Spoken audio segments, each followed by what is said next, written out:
Antes de começar, se inscreva no canal e ative o sino para receber uma notificação a cada novo vídeo.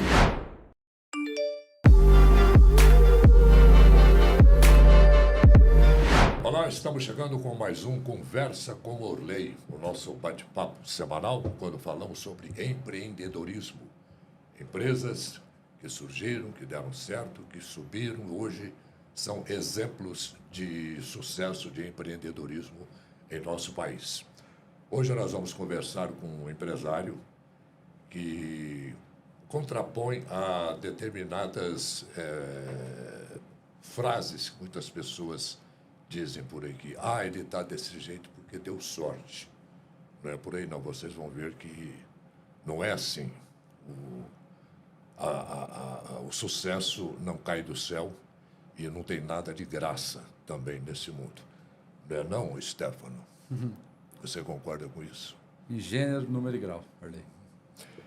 Stefano Scalon Cruvinel da Evide Júri. Só para vocês terem uma ideia, eu vou dar só um spoiler aqui da nossa entrevista. Ele passou do zero a 350 milhões de reais em 7 anos de atividades. Você vai saber dessa história já. Primeiramente, antes de começarmos a nossa conversa, o Stefano, nós vamos tomar um café. Não é um café qualquer, não. É o café Cajubá.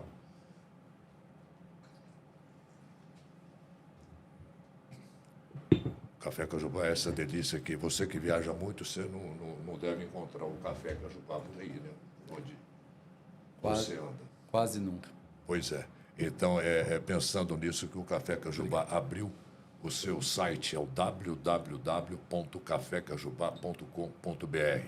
Você que mora fora da região de Uberlândia e não encontra o produto, você pode encontrá-lo acessando o nosso site www.cafecajubá.com.br. Você vai ter acesso a todo o mix de produtos do Cajubá. Faça o seu pedido e ele vai chegar da sua casa. Café Cajubá, que é garantia de qualidade. Vamos lá, Stefano. Como é que é essa história, esse pulo do gato aí?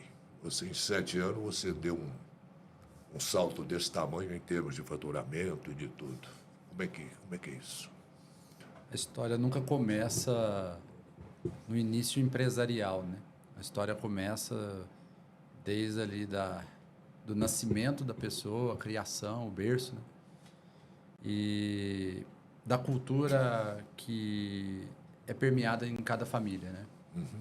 Eu venho de origem simples, do interior de Minas, onde, de alguma maneira, eu precisei me provar para atingir determinados resultados que eu queria. Então, com aproximadamente...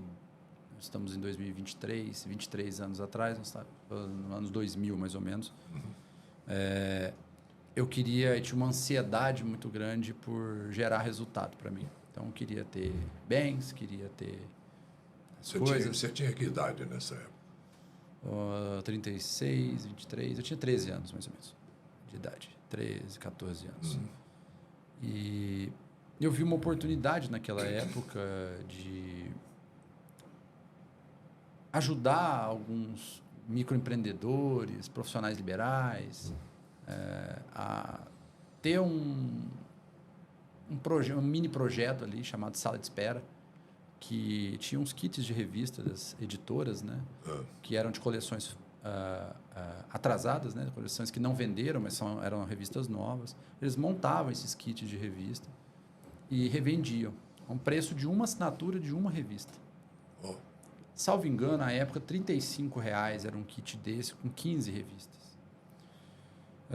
Eu adquiri esses kits na casa de R$12. Tinha um custo de entrega de mais ou menos 2, né? Motoboy e tal. Então, oferia um lucro aí de mais ou menos aí de R$10 a R$20 por kit. Só que isso era mensal, né? E eu tinha mais de 200 clientes na cidade de Sacramento que eu atendia. Então... Lá com aquela idade, faturando aí líquido mais de 7 a 8 mil reais, isso em meados do ano 2000. Hoje, já seria um valor muito significativo. Em cidade pequena ainda, né? Minúscula. A gente está falando de uma cidade de 15 mil, na época, 18 mil habitantes. Sacramento. Sacramento. Isso. Minha família é toda de lá. Tanto de pai quanto de mãe. Terra do Lima Duarte. Exato. O Lima é do Desemboque, né? Mas é tudo ali, né? É tudo no eixo. Então, minha história com vendas começou aí, né? E aí foram os primeiros resultados que eu fiz na minha vida. E aí, indo um pouquinho mais para frente, trabalhei em grandes empresas de tecnologia, qual sou muito grato também. Aprendi muito dentro dessas empresas. Mas também percebi algumas oportunidades. Vou chamar de oportunidades, né? Certo. De algumas práticas que não são as melhores práticas de vendas. E aí, fui migrando de empresas de tecnologia, buscando alguma que fosse compatível com o formato que eu acreditava ser o correto. Isso já fora de Sacramento? Muito fora de Sacramento. Já fui morar fora, estudei fora, fiz colégio interno, por opção, sempre buscando algo mais. Tive uma coluna no jornal da minha cidade com apenas 19 anos, assinei lá por 2 anos, legal. Escrevia toda semana. Um jornalista enrustido. Na verdade, a minha primeira opção foi jornalismo, a segunda foi direito. A minha família não permitiu o jornalismo. Então, você foi inteligente. E aí, enveredando para essa área, né, de comunicação e querendo fazer algo diferente. Eu sempre tive vontade de fazer coisas que não foram feitas. O normal, o simples, nunca me chamou atenção. Certo. E isso até hoje. Eu sou um insatisfeito por natureza. Se você falar que eu estou me portando aqui nota 10, eu vou falar que eu fui nota 9,5 e vou buscar o 11. Faltou alguma coisa. Faltou alguma coisa. Eu sou um insatisfeito por natureza. E aí, dentro desta lógica, fui estudando, tive essa coluna também, a coluna chamava Qual é a Sua Opinião? Eu falava sobre política, economia e direito, relacionando os 3 temas em uma época que era extremamente controverso ficar criticando o cenário político brasileiro. A internet não era ainda o que é hoje, né? Não, nem perto. Não. Nem perto, não era difundida. Bom, daí para frente, tive uma carreira, tive uma revenda de tratores com meu pai, né? Consegui lograr êxito buscando aí em vendas resultados.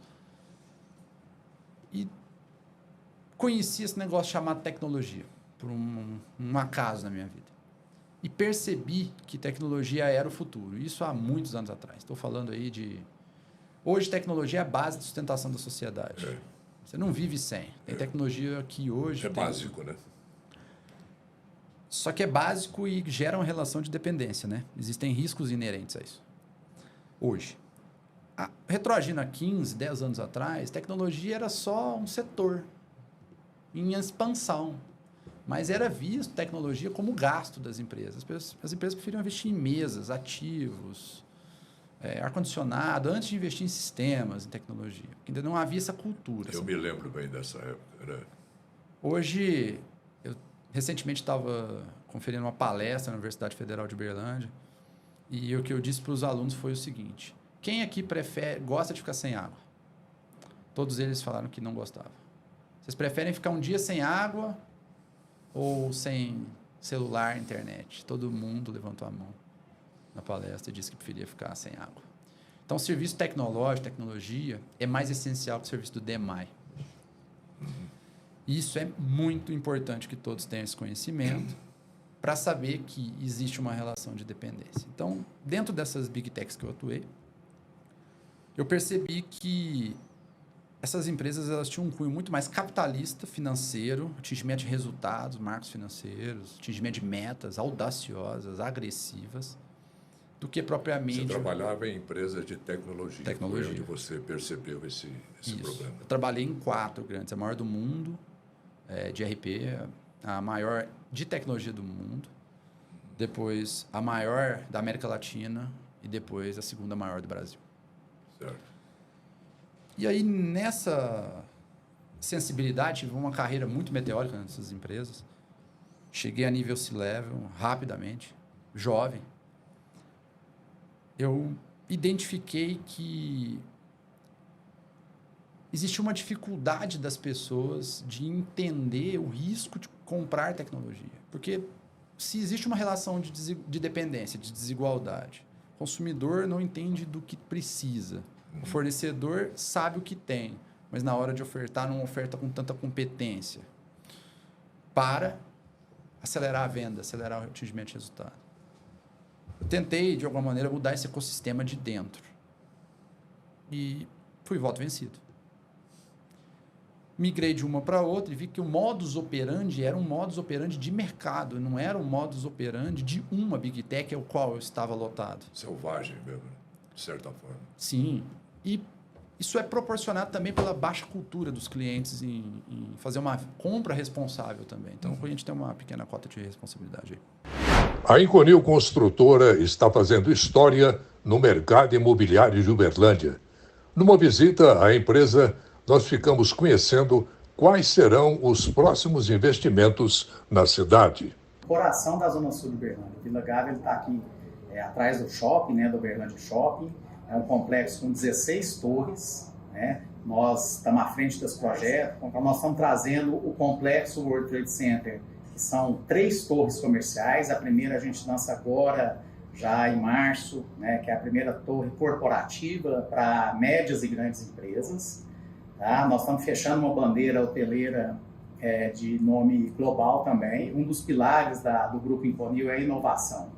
Então, nesse conceito de inovação, nós estamos trazendo o conceito de senior living, dedicado ao público idoso, né? Mas aquele idoso ativo. Né? Nós temos assim, uma gama de serviços complementares ao condomínio, né? Que auxiliam ali o idoso no dia a dia dele. Então, assim, dentro desse contexto, eu só posso dizer que o ano do Grupo Inconil vai ser maravilhoso, entre outras novidades. E aí, falei, minha nossa, se eu não consigo mudar de dentro, como eu vou mudar esse ecossistema? E aí nasceu a primeira ideação da Evide Júri, né? Que era a Cruvinel Consultorias. A ideia era fazer...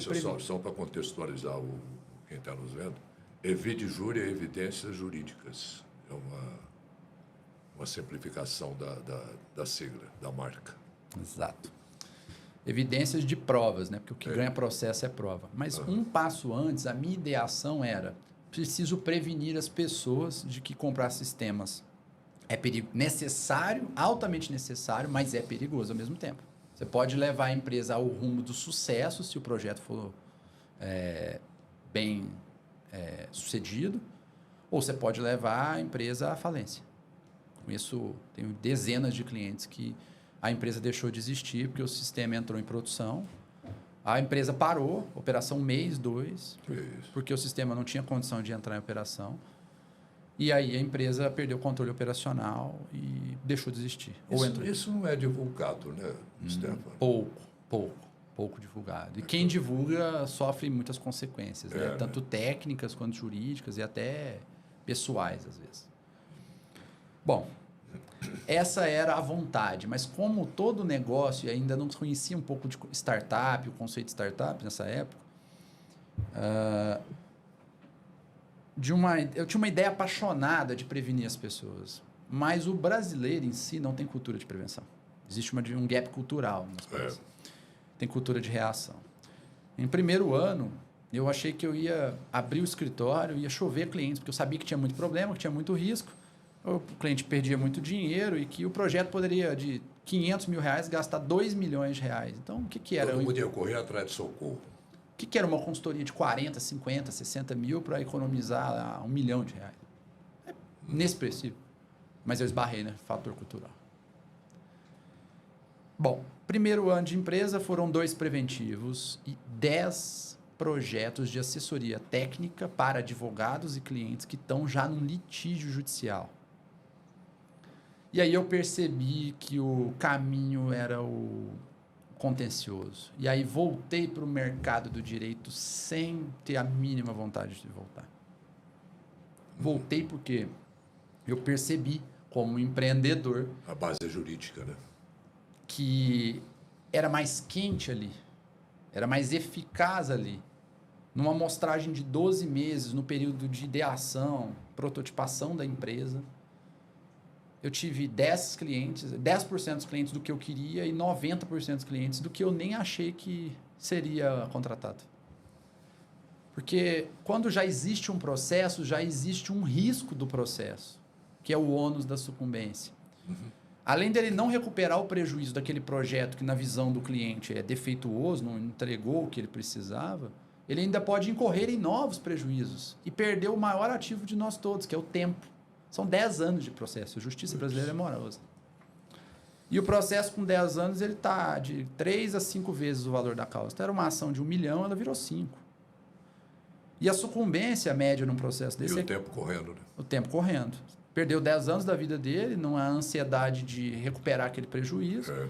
A ação era 1 milhão, virou 5. 15% de 5 é o prejuízo dele. 10 seria mais ou menos 500 mil. 15, 750 mil. Então, quase o valor da causa virou o prejuízo dele. Então, além de não recuperar o prejuízo, ele incorreu em uma potencialização daquele mesmo prejuízo. Com base nisso, eu vi que existe um mercado muito grande para eu atacar. Para levar a cultura de provas às pessoas. Que ganha um processo é prova. O advogado é o meio para se chegar à justiça. O juiz, normalmente, ele escala, ele nomeia, né, um perito. Exatamente. Para determinadas situações, inclusive nessa área de informática, de tecnologia, né? Mas parece que o mercado, pelo que você tá falando aí, que a gente depreendeu aí até agora, é que o mercado não tem gente para exercer esse ofício de perito com precisão, com muita sabedoria, vamos dizer assim. Em termos. Tem muitos. Quantos milhares de profissionais de tecnologia da informação existem hoje? Muito bem capacitados. Só que o ambiente judicial não é uma capacitação simplesmente de tecnologia. É uma capacitação daquele ambiente, daquela situação em si. O juiz, ele não entende tecnicamente de nenhum tema. Mecatrônica, engenharia química, engenharia civil, caiu uma casa. Medicina. Tecnologia não é diferente. Então, ele precisa de um homem de fé pública, que é o perito que ele nomeia, que dê esse conforto para ele julgar a situação. Um conforto técnico. Falar quem está certo, quem está errado. Qual foi o fato gerador daquela situação. E dizer o que aconteceu e por que aconteceu. Então, existem muitos peritos cadastrados nos tribunais do Brasil. A questão é, o cliente vai sozinho para uma ação judicial, ele vai só com o advogado. E aí, o outro lado, normalmente a Big Tech, tem profissionais altamente certificados, tem contratos leoninos e protetivos à própria Big Tech, que jogam em favor da Big Tech. Assim, veja, quem desenhou o contrato? Foi o cliente ou foi o fornecedor? Fornecedor. Quem entende tecnicamente do produto que deveria estar vendendo de forma correta? O fornecedor. Quem tem um especialista técnico naquela matéria? O fornecedor. Veja a relação de desigualdade existente. O cliente chega com um ótimo advogado, às vezes, mas talvez o primeiro processo dele contra uma Big Tech. Então, experiente no ambiente jurídico e inexperiente naquele tema, primeira vez dele.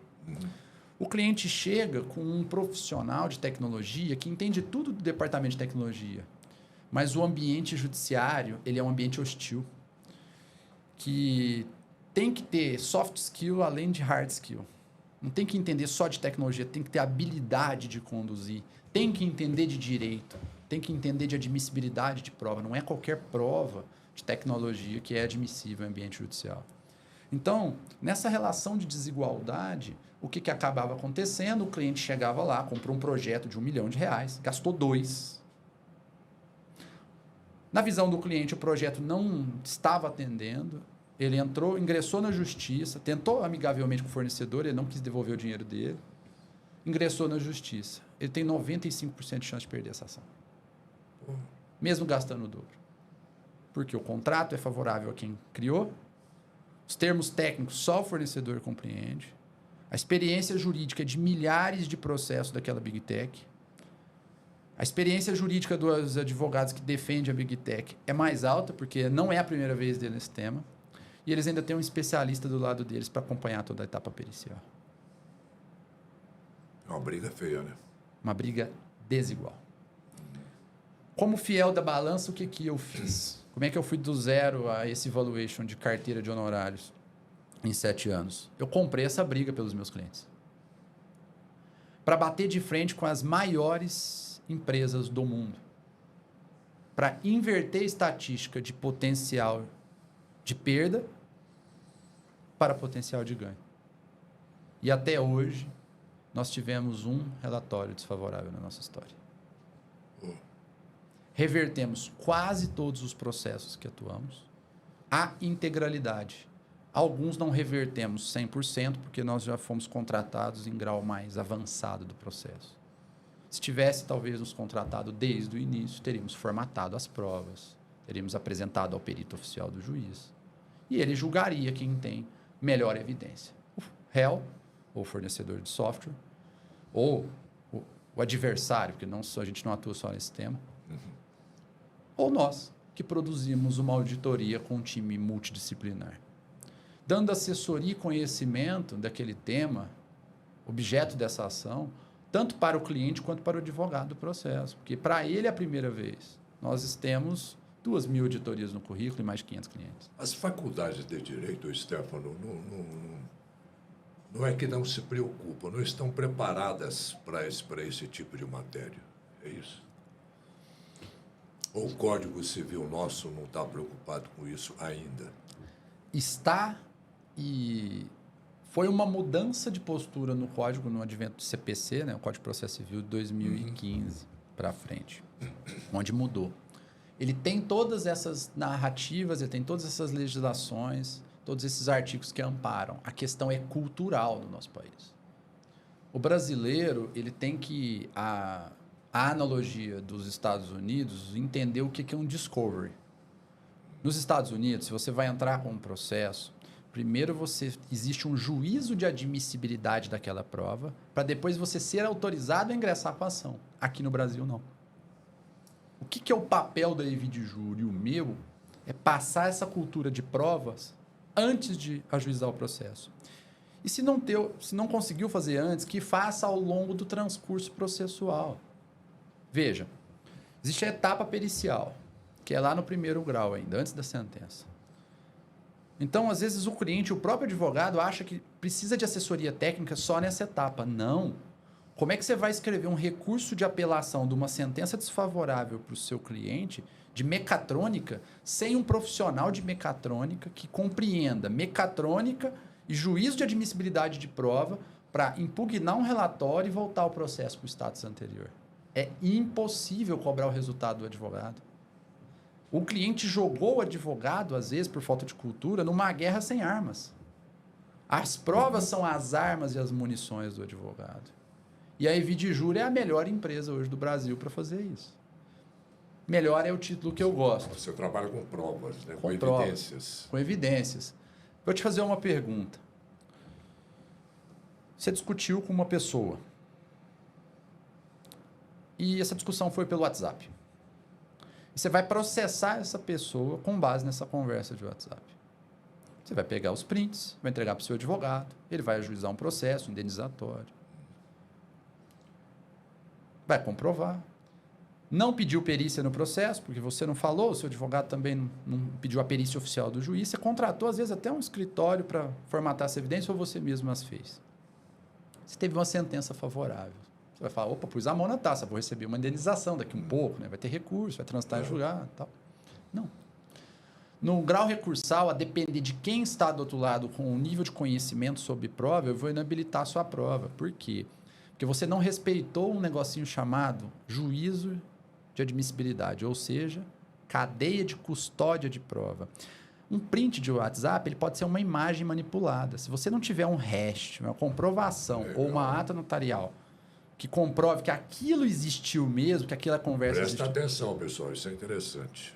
Que aquilo existiu, é inadmissível em ambiente judicial, ainda que seja verdadeiro. Ele vai conseguir anular o processo, anular a sentença e voltar tudo. A esse tempo, talvez você tenha perdido a sua conversa. E aí sua ação vai cair por terra. tua indenização que você pediu R$100.000 já vai estar em 300, 400 mil. Você vai perder essa ação e pagar 15% para outro E lado. corre o risco, nesse caso, Stefano, de inverter a coisa? O café é a bebida do Brasil e Cajubá é a melhor opção. Quem mora fora de Uberlândia e região pode receber os produtos Cajubá em sua casa através da loja online que entrega em todo o Brasil. Acesse em www.cafecajubá.com.br e confira todo o mix de produtos e as opções de frete ideais para você. Café é a bebida do Brasil. Cajubá é a melhor opção. A toda hora, em qualquer lugar, café tem que ser Cajubá. O acusado passar a ser o acusador, no caso? Muito. Vamos pegar para implementação de tecnologia, para ficar mais fácil.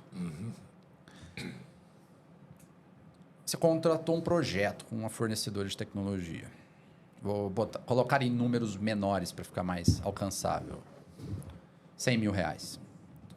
Você iniciou o projeto, começou a adimplir os pagamentos. 10 parcelas de 10 mil. Na sexta parcela, você percebeu que o projeto tinha avançado um físico de 5%. Então, você pagou 60% do cronograma do projeto e avançou 5%.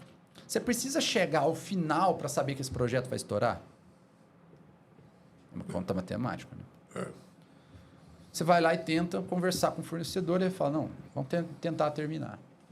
Você fala, não quero mais. Para o projeto. Faltaram R$40.000.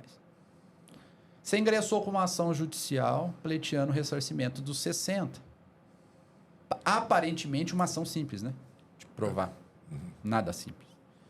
Você tem que entender quem é o seu oponente, quem é o seu adversário. O Manuel contra o Orley, vocês estão igual patamar. A maior empresa de tecnologia do mundo contra o Orley, vocês não estão igual patamar. Em todos os aspectos. Bom, 40 mil faltou. Ingressou com a ação. Existe um instituto no direito chamado reconvenção. É o virar a mesa. É exatamente o que você falou. O fornecedor vai dizer o seguinte, não só não te devo ressarcimento, como você me deve 40 mil. E alguns fornecedores, numa manobra ostensiva, processam o cliente numa ação monitória ou numa execução dos 40 mil das parcelas vincendas. Para colocar o cliente como réu no processo, porque é mais fácil defender como autor ou como réu. Vira a mesa. Não te devo 60, você me deve 40. E isso, na reconvenção, se você entrar com a ação primeiro, se você demorar muito, eles entram contra você. Você vai virar réu para discutir se você deve ou não deve 40 mil reais. A única chance que tem de voltar é um perito falar, não, o projeto não tinha condições de avançar, estourar o projeto, no formato do contrato não é possível terminar dessa forma e a venda foi feita de forma equivocada. Para chegar a esta conclusão, o cliente precisa de uma assessoria ultra especializada em provas, em conduções de provas, e em condução e assessoria consultiva para o advogado do processo ao longo de todos os autos. Aí entra essa empresa. Exatamente. A minha carteira de honorários, ela é uma carteira que é proporcional à carteira de ações dos meus clientes. Faça uma conta. Eu tenho mais ou menos 500 clientes, tá? A nível Brasil, em 15 estados. Uma carteira 500 clientes. Mais ou menos. O número sobe, meu departamento comercial é muito assertivo, sobe muito esse número cada mês. E quanto mais os fornecedores vendem com essa hostilidade, mais insucesso tem, mais relação de dependência tem, mais problema com o Big Tech tem e mais o meu mercado está crescendo. Eu diria que eu não tenho 0,01% do mercado, eu tenho 500 clientes, 3 bi em ações e a minha carteira do 0 ao 350 é um percentual dessas ações. Como que foi a inovação que eu criei? Se prova é tão importante para decidir o rumo de uma ação, por que só o escritório de advocacia tem que ter um percentual da ação? Logo, é uma analogia simples. Se o escritório depende do nosso trabalho assertivo e de qualidade para o resultado, por que eu tenho que cobrar só hora técnica? E aí é um conceito mais moderno de alavancagem. Eu prefiro cobrar preço de custo do meu cliente e não ter R$1 de lucro na minha operação e ter uma carteira de 350 milhões de honorário para receber. O meu cliente faz um investimento na linha de custo e eu fico com o lucro ao final dessa ação judicial. O meu comprometimento é proporcional ao nível de justiça que eu busco para os meus clientes. Você cobra pelo êxito, você recebe pelo êxito. Pelo êxito. O lucro. Certo. O custo o cliente paga. Por enquanto. Porque numa tendência de futuro eu não quero cobrar nem o custo do cliente. Eu quero alavancar o cliente. Eu quero financiar o meu cliente. Então, se eu iria cobrar 15% da ação, cobrando ali tabela de hora a preço de custo, existem algumas categorias. Primeira categoria é nível amicus curiae e auditor. São profissionais. Amicus curiae são profissionais referência no tema no país. Deve ter 1 ou 2 no Brasil só. Eu, e tem mais um ou outro, mas não no tema ERP, software de gestão. Esse profissional pode cobrar a hora que ele quiser, porque ele é único e exclusivo no mercado. Ele é um profissional que influencia indiretamente as decisões do judiciário, em virtude do conhecimento que tem. Em uma subcategoria tem os auditores. Estes auditores, eles cobram na faixa de R$ 1.500 por hora. Em uma terceira categoria tem os próprios peritos judiciais, que é na faixa de R$ 500, R$ 650 por hora, que é meu custo. Então, minha estratégia é envolver auditores por preço de perito, cobrar só o custo do cliente, 500 e pouco por hora, ter profissionais envolvidos naquele squad, naquele projeto que custam a mercado a 1.500, entregar um trabalho extra classe para o cliente, fomentar as melhores evidências para o meu cliente, para nosso perito judicial e nosso juiz julgar. Nessa linha, 94% de êxito dos processos em laudo, sentença, acordo. Acordos de ações de 400 mil logrados em 5,2 milhões de reais. O que fez eu fazer isso? Pensamento e DNA de disrupção. Pensar diferente. Ser um inconformado em fazer da mesma forma. Veja, é uma analogia muito simples. Se o que ganha processo é prova. E o direito oferece ferramenta para isso? Muitas. Só não tinha bons operadores. Se o que ganha processo é prova. Se tem muitos peritos, mas são monoempresas, são apenas uma pessoa, normalmente um perito judicial ou até um assistente técnico por uma das partes, é uma fonte de receita extra, é alguém que é acadêmico naquele tema e quer ganhar mais dinheiro. O que eu fiz foi transformar isso em um business, em um negócio. Eu sou empreendedor do ramo de perícias. Eu tenho escalabilidade. Eu tenho peritos em 15 estados. Monitorados por você. Exatamente. Eu tenho um departamento de comercial, eu tenho um departamento de legal cleans, eu tenho advogados dentro do comercial para fazer o juízo de admissibilidade, para eu escolher qual cliente que vai ser cliente nosso. Não é o cliente que nos escolhe, somos nós que escolhemos o cliente. Eu tenho uma fila de espera hoje de 500 clientes para ser atendido e fechar. Não quer dizer que a hora que eu colocar a proposta, ele vai ter budget para me contratar. Mas eles estão em espera. E isso é 0,01% do mercado. Existe uma Big Tech que tem 9 mil processos contra ela. Eu devo ter uns 100 contra ela. O resto está pulverizado. O cliente sozinho, só com o advogado, só com o gerente de TI da empresa, que nunca passou por aquele ambiente. É um ambiente desconfortável para ele. Vai colocar ele num ambiente de perícia judicial. Ele nunca viu aquilo, nunca viu um perito, ele não sabe o que é aquilo. O outro lado vai, de alguma maneira, desestabilizar aquele profissional técnico. Vai induzir ele a erro. Então, o segredo está em pensar diferente. O que eu fiz? Simples. Eu pensei totalmente diferente do que o mercado pensou.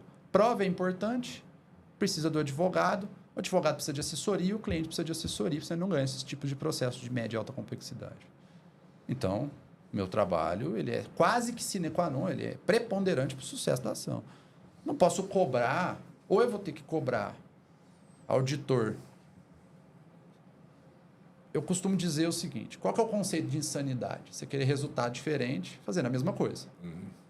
Como é que eu vou fazer resultados diferentes se eu envolver time de peritos para convencer peritos? Mesma camada. Não. Vou envolver auditores, amicus curiae, para convencer os peritos. Na prova, na técnica. Mas esse custo é alto para o contratante. Imagine um projeto de 100 horas a R$ 1.500 por hora, mais impostos, vai dar R$ 180 mil de investimento. Numa ação, às vezes, de 200, não... Mas tem que valer a pena, né? Tem que valer a pena, tem que dar ROI para o nosso cliente. Para evitar isso, trago a preço de custo e fico com um earn-out, que a gente chama no mercado de capitais, ou uma taxa de sucesso no final da ação, que é exatamente o meu lucro. Tem um livro muito bom, recomendo a todos lerem, O Preço é o Lucro. O meu preço é o lucro que eu vou gerar para o cliente. É a estatística negativa que ele tem indo sozinho, 94%, 95% de chance. Esse livro é você que escreveu? Não, esse não, mas eu estou escrevendo 3 doutrinas que vão... Uma vai sair esse ano e 2 no ano que vem. É uma pergunta, Stefano. O judiciário, o juiz que preside determinado caso, por exemplo, envolvendo uma big tech que você está na causa. Esse juiz, ele tem competência, vamos dizer, técnica para julgar isso? Para dizer que o seu trabalho foi bem feito, ou não foi bem feito, ou falta isso e falta aquilo? Não. Não. Por isso que ele nomeia um perito oficial do juízo.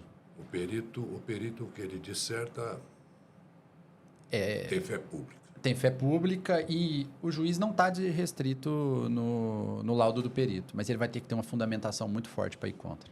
O laudo tem que ser muito ruim para ir contra.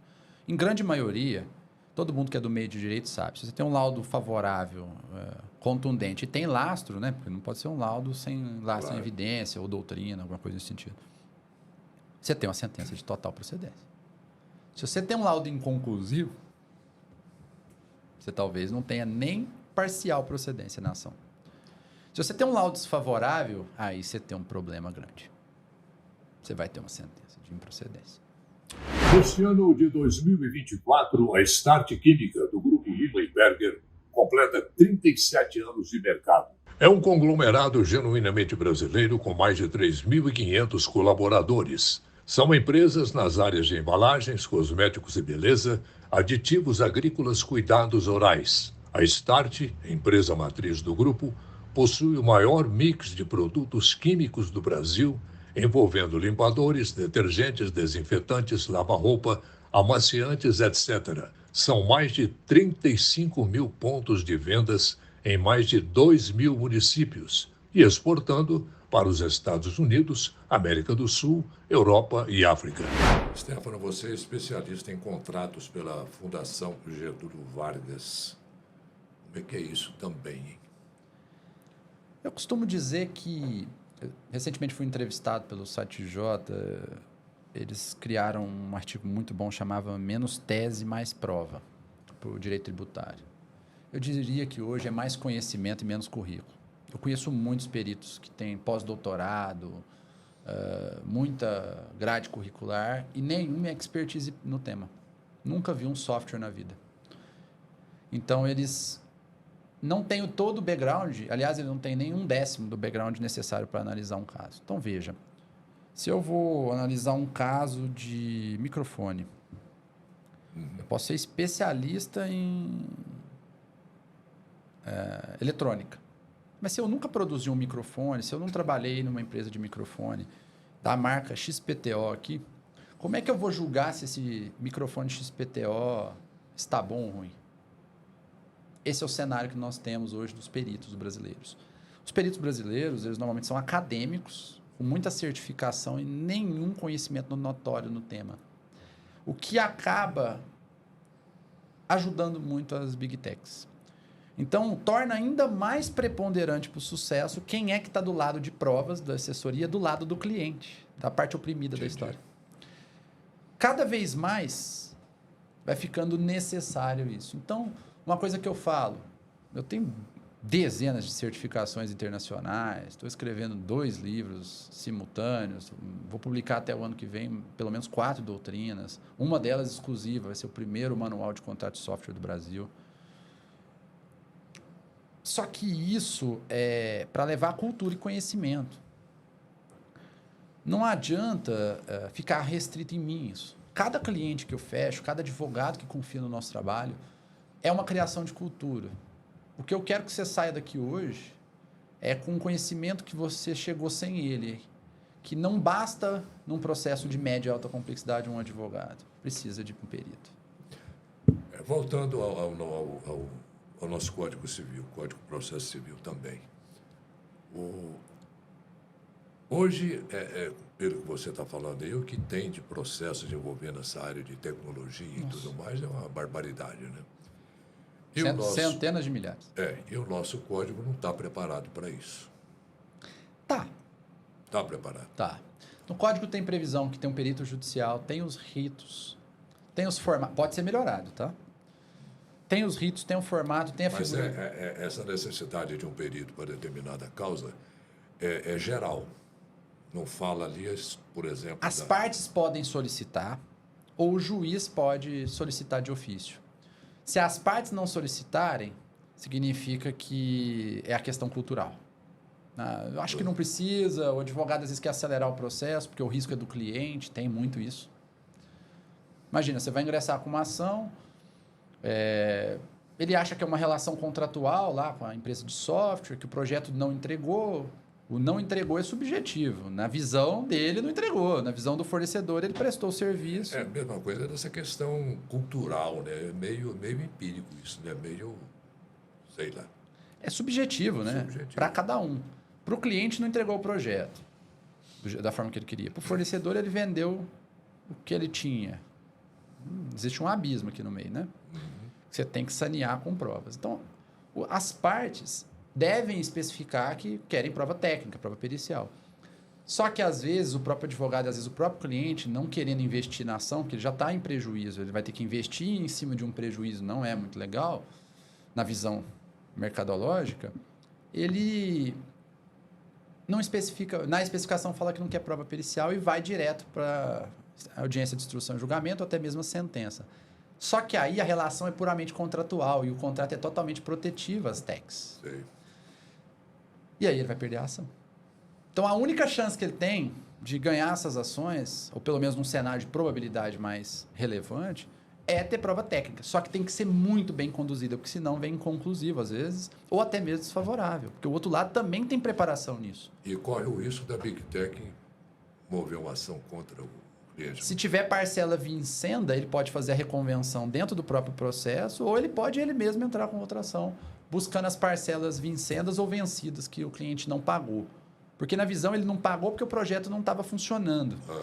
Só que para a visão do fornecedor ele não pagou e deu causa à rescisão contratual. Então veja que os contornos são hostis. Tem um vale escuro aí no meio, né? Tem um vale gigante. Então, o que eu fiz? Pegar esse vale, pegar esse desconhecimento e começar esse barco aí de mercado de criar cultura de provas. Em cada pessoa que eu converso, em cada palestra que eu dou, em cada entrevista na TV que eu dou, que existe risco em um processo judicial. Que não adianta ir sozinho. Não cobra do seu advogado o resultado sem você dar as munições, os insumos para ele. Os insumos são as provas. Você não entende de prova, o seu cliente não entende de juízo de admissibilidade de prova e muito menos prova tecnológica, mecatrônica. Ele não é da área dele, é estranho ao conhecimento jurídico. O juiz também não. O perito, ele é um acadêmico no tema sem experiência no microfone, que eu dei de exemplo. Esse cenário proporciona facilidade para quem? Para quem lesou, para quem foi lesado. É Davi contra Golias. Você está chutando a canela do gigante. Se você não arrumar alguma coisa para você chutar com força que ele agacha, você não vai ter chance nenhuma. Stefano, nosso tempo, infelizmente, já está meio no talo, mas o microfone está aí à disposição para as suas considerações, outras informações que você queira trazer sobre esse assunto, assim que é tão atual e tão difícil de entendimento ainda para muita gente, né? Eu acho que a mensagem que eu gostaria de passar para todo mundo é que quando você enxergar um problema, pare e gasta tempo para pensar na solução. Você pode estar ajudando alguém. Quando você tem algum propósito altruísta, um propósito de ajudar pessoas, você não vai ganhar dinheiro no primeiro ano, segundo ano, terceiro ano, quarto ano, quinto ano, sexto ano. Igual eu não ganhei nos primeiros 5, 6 anos. Só que, do 7º ano em diante, você começa a colher aquilo em níveis que você sequer imaginou. Meu sonho era ter uma carteira de ações judiciais de 100 milhões. Minha carteira contra Big Tech passa de 3 bi hoje. Bi. Que são as ações dos meus clientes. Meus honorários são um percentual, uma fatia desse bolo. Somando os outros tipos de ações, passa de 5 bilhões de reais. Se você colocar que eu tenho laudo, sentença ou acórdão favorável em 94% dessa base, e uma média de honorários de êxito de 18%, é só você fazer um cálculo matemático. Vai para 7 bi por aí, ou mais. Colocar 18% de 5 bi, se fosse 20, 10% de 5 seria 50 milhões, né? Não, peraí. 10% de 1 bi seria 100 milhões de honorários. 500 milhões de honorários. 18%, mais ou menos quase o dobro disso. Então eu teria quase 1 bi de honorários se eu ganhasse tudo. Mas eu não estou ganhando tudo. Estou ganhando 94%, mas eu não controlo o futuro. Para 94% de tudo é razoável.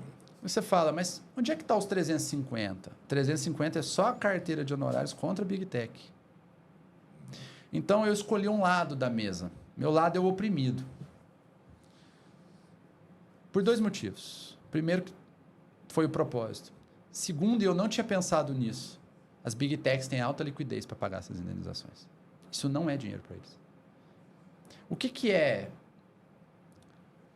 100 milhões de reais para uma empresa norte-americana que é líder mundial? Troco, né? Nem troco. Converte isso em dólar. A mensagem que eu passo é, quando você achar alguma coisa que você realmente acredite e que possa ajudar alguém, invista nisso, porque eu sou a prova viva e respirando que é possível. Fui desacreditado por todo mundo, Orley. Ninguém acreditou. Todo mundo falou, você vai bater de frente com as techs mais poderosas do mundo, o homem mais rico do mundo, ou era o homem mais rico do mundo, dono de uma empresa de software grande. Eu falei, mas eu gosto de desafio difícil. Eu escrevi uma coluna no jornal com 19 anos, 18 anos, falando sobre política, economia e direito, falando sobre política, numa cidade de 15 mil habitantes. Isso não é desafio para mim. Já coordenei campanha política, já fiz um monte de coisas na minha vida. Já vendi revista, porta a porta, faturando 8 mil reais por mês no ano 2000. 8 mil hoje é um baita de um salário. Imagine nos anos 2000, onde o salário mínimo acho que era 120 ou 180 reais. Então, acho que... É questão de buscar oportunidades e usar essas oportunidades. E ajudar as pessoas. A minha insatisfação é quando o cliente não fecha comigo, porque eu sei que ele vai ter um problema gigante na ação e vai voltar. Eu vou cobrar mais caro, mas eu preferia fechar antes. Porque eu não consegui criar cultura naquela pessoa. Eu não acho que precisa, tanto cliente quanto advogado. Essa é a minha insatisfação, porque eu sei o que vai acontecer lá na frente. Eu já vivenciei isso milhares de vezes. São 30 mil horas de estudo em cima disso. São 550 clientes atendidos. Fora que só meu departamento de compliance deve ter analisado esse ano mais ou menos umas 2 milhares de processos desse mesmo tema. Então não tem surpresa para mim. Então acho que as pessoas têm que entender isso, entender essa cultura de provas, que não basta isso. E principalmente nessa questão de empreendedorismo, olhar a coisa, olha para o presente, mas olhando para o futuro. Eu fiz isso, eu falei, opa, peraí, eu não quero só ser um riquinho cobrando R$ 1.500 por hora. Eu vivia muito bem ganhando hora de auditoria. R$ 1.500 é uma hora significativa. Mas eu ia ter que vender e eu mesmo entregar, eu não ia ter escalabilidade. Que tal trazer esse apreço de custo, ajudar a potencializar? Eu fecho 10 vezes mais clientes, cobrando 2/3 a menos. Olha a matemática simples aí de compensação. E fico dono de um percentual, viro sócio dos meus clientes nessa empreitada aí. É só pensar um pouco. Tá. Não recebi nem uma fração disso ainda. Mas eu tenho 500 milhões de reais aí. Entre 500 e 800 milhões para receber no futuro. Essa é só pegar uma carteira de 5 bi. Vamos pegar só a Big Tech, 350 milhões no mínimo aí para receber nos próximos 10 anos, mas eu sou muito novo. Eu tenho esse tempo. Que idade você tem? 36 anos. Menino. Comecei com 29 a empresa. Em 7 anos a empresa. E comecei essa cultura. Qual foi o maior desafio meu? Escalar um negócio que é totalmente não escalável. Como é que você escala um escritório de perito? Assistente técnico, perito, auditor, enfim. Falei, mas peraí, não é porque não foi feito que eu não sou capaz de fazer. Ninguém tinha feito o computador, o celular, o iPhone. E alguém foi lá e fez, e foi precursor de algo. E foi isso que eu fiz. Acreditei nesse sonho empreendedor lunático. Super atual, né? Super atual. É o que está aí. Tive a visão de futuro que realmente tecnologia seria de futuro e de presente, que seria o berço da sustentação da sociedade. Investi nisso, trabalhei nas maiores, aprendi muito, sou muito grato a essas empresas. E hoje eu sou um dissidente que bate de frente com eles em prol dos meus clientes. E hoje eu posso dizer que antes eu era o louco, depois do resultado eu sou o visionário. Porque antes de ter o resultado, você só é o louco que sonhador, que isso é um absurdo. É o visionário que dá exemplo também, né? De empreendedorismo, né? Por isso que é a linha. Então, primeiro escritório a cobrar êxito, primeiro escritório a ter assessoria de imprensa, primeiro escritório a ter escalabilidade, primeiro escritório a atuar em 15 estados, primeiro escritório a ter um dono que está ali presente, mesmo tendo uma escalabilidade, tendo centenas de pessoas que trabalham com a gente. E que entende do assunto. Que entende do assunto e que tem um salário emocional de estar sempre para o lado oprimido. Eu sempre escolho o lado oprimido. Por isso que eu falo para todos os meus clientes, não é você que me escolhe, sou eu que escolho. Primeiro eu quero saber se você está certo. Se você estiver certo, nós vamos ter uma briga juntos. Você vai ter que investir, mas nós vamos ter uma briga juntos. Se você estiver errado, não te admito como cliente. E se eu descobrir que você está errado no meio, eu te demito como cliente. Eu já fiz isso 2 vezes. Por quê? Porque a minha palavra não faz curva. Um técnico não é igual a um advogado que argumenta em prol do cliente. Um técnico fala A. Ele não pode mudar de diretriz em um outro cliente. Não tem o mais ou menos, né? Não tem o A. Linha não há 2 linhas. A é A. Então, Orley, empreender é ser um pouco louco, um pouco visionário, acreditar num propósito, num sonho, olhar para o hoje é importantíssimo para pagar a conta do mês, mas olhar para o futuro. Envolver as pessoas num sonho, num propósito. E aí, é aí que você muda um formato. Quando eu comecei, eu achei que ia ser 100 milhões de honorários absurdos. Estamos em 5 bi. Quando eu comecei, nem advogado me atendia. Hoje eu converso com um ministro, com um desembargador, virei a referência no tema no país. Você acha que eu imaginei que isso ia acontecer? Hoje, inverti a estatística de 95% de chance de perder para os meus clientes 94% de chance de ganhar. Hoje eu sou um dos profissionais de perito mais bem remunerados do país. Por quê? Porque eu não olhei para o hoje, eu olhei para o futuro. Então, acho que essa mensagem que eu queria passar. Olha para frente, não para o presente. Stefano Cruvinel, foi um prazer enorme e tenho certeza que você deixou uma gama razoável aí de ensinamentos para quem nos acompanha em nossa conversa com o Orley. Te agradeço pela oportunidade. Sucesso cada vez mais. Tá? Obrigado. Encerramos mais este Conversa com Orley. Nos acompanhe em nosso canal no YouTube e em nossas redes sociais. Até a próxima.